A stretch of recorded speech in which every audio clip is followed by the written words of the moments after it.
आई, हीच ती विद्या जिच्याबद्दल मी नेहमी बोलतो तुला. हीच का ती जिने तुला बिघडवलं? नाही आई, तिने बिघडवलं नाही, मला सुधरवलं उलट. मला ग्रॅज्युएशनला धप्पा असता, तिच्यामुळे मी पास झालोय. तुमचे पैसे वाचले तिच्यामुळेच. वा वा, अशीच साथ देणारी जोडीदार हवी.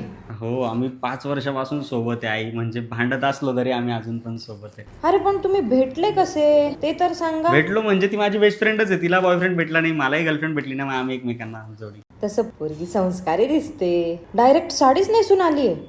हो, म्हणजे गुणी आहे फार ती. तुला कळलंच लग्न झालं तुझी सून किती म्हणजे नाव काढशील तू. बरं बरं, पण आमच्याकडे मॅगीला जेवण नाही म्हणत पोरी. नाही नाही, सगळं जेवण येतं मला. पुरणपोळीपासनं तर नॉनव्हेज व्हेज सगळंच येतं मला जेवण. म्हणजे तुझे डबे मी त्यामुळेच खात नव्हता आई. तीच डबा आणायची रोज कॉलेजला. शहाणा. हॅलो, अरे येडी गांड ती ये गोट क्या है मेरी पकड़ देख